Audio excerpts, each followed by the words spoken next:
Morning students. Today we learn about संख्या in Hindi medium. आज हम पढ़ेंगे संख्याओं की जानकारी.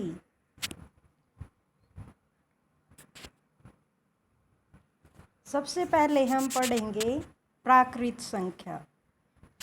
प्राकृत संख्या क्या होती है? जो संख्या हमारी प्रकृति में एग्जिस्ट करती है, होती है, उसे प्राकृत संख्या बोलते हैं. जैसे कि 1, 2, 3, 4. इनको प्राकृत क्यों बोला जाता है? क्योंकि ये हिस्सों में नहीं बटी होती. हिस्सों में ना बट के ये बल्कि अपने आप में पूर्ण रूप से होती है. जैसे 1, 2 होता है, 100 होता है, 1000 होता है. ये सभी इसको n से डिनोट किया जाता है. n फॉर क्या होता है? Natural number. नेचुरल नंबर मतलब हिंदी में क्या बोलते हैं? प्राकृत संख्या. लेकिन शून्य जो है, शून्य को प्राकृत संख्या नहीं माना जाता. प्राकृत संख्या होती हैं 1 से शुरू होती हैं, जो 1 से शुरू होके जो अनगिनत रूप से आगे बढ़ती जाती है, वो होती है प्राकृत संख्या.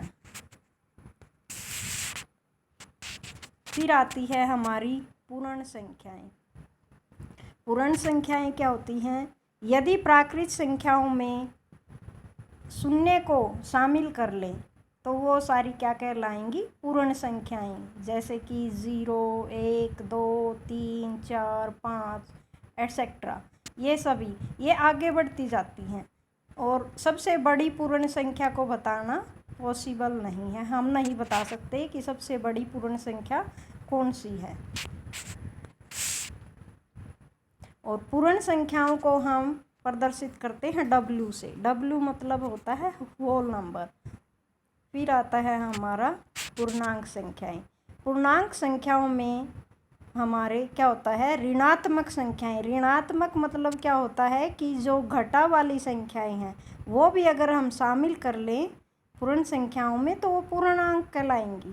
पूर्णांक जैसे कि -5, -4, -3, -2, 0, यानी जमा, घटा और 0. ये सारी क्या होंगी? पूर्ण संख्याएं होंगी. ये जैसे कि ये हैं -5 है, 0 है, +5 है. ये सारी क्या है? पूर्णांक. इन्हें i से प्रदर्शित किया जाता है. i मतलब क्या होता है? इंटीजर. अगर i प्लस लिखा है, प्लस मतलब क्या होता है? धनात्मक. धनात्मक जमा वाली संख्याएं. जमा वाली संख्याएं वो क्या होती है? धनात्मक होती हैं. और जो घटा वाली संख्याएं हैं वो क्या होती हैं? ऋणात्मक होती हैं. और इन दोनों को मिला के पूर्णांक.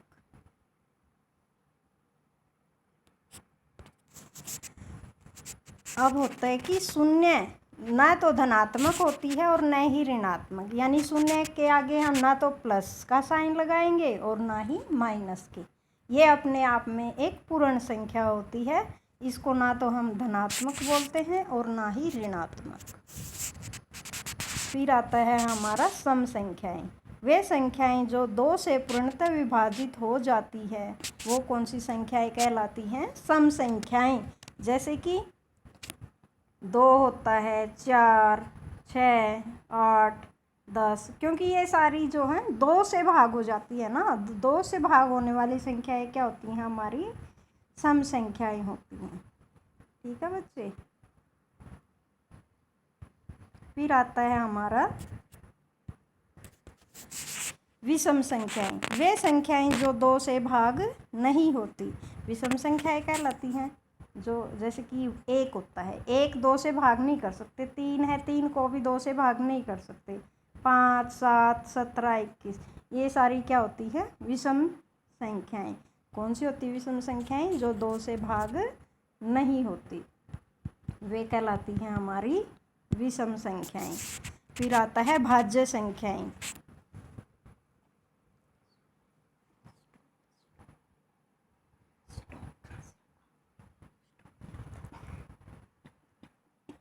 भाज्य संख्याएं वे संख्याएं जिनका एक व स्वयं के अतिरिक्त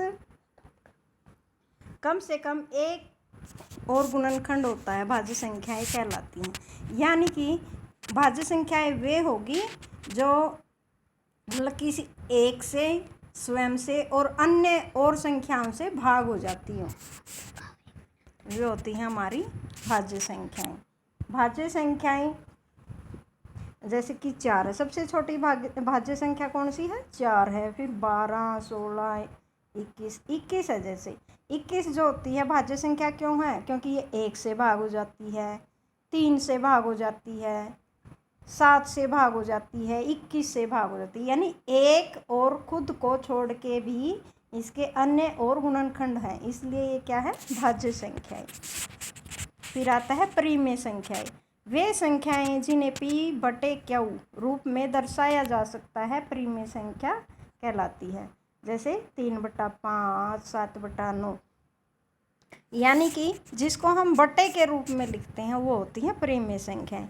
प्रत्येक पूर्णांक एक परिमेय संख्या है। पूर्णांक जैसे कि 0 लिया हमने, 0 पूर्णांक क्यों है? क्योंकि 0 को हम ऐसे लिख सकते हैं ना, 0/1, 0/2, तो बन गया ना पूर्णांक, इसलिए हम इसको क्या बोल सकते हैं? परिमेय संख्या। तो जो संख्याएं बटे के रूप में लिखी जाए वो होती हैं परिमेय संख्याएं। फिर आता है हमारा अपरिमेय संख्या।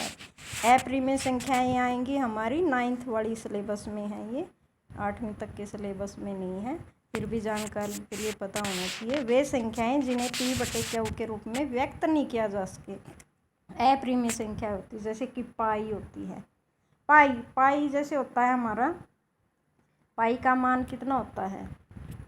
2.14 ऐसे चलता रहता है ये।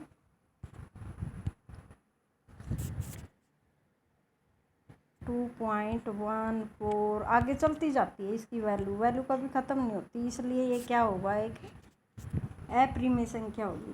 फिर जैसे वर्गमूल 2, ये साइन जो होता है ना, ये वाला, ये होता है वर्गमूल का साइन। वर्गमूल 2, वर्गमूल 5, वर्गमूल 7, ये सारी क्या होती हैं? अपरिमेय संख्याएं होती हैं। अब हम करेंगे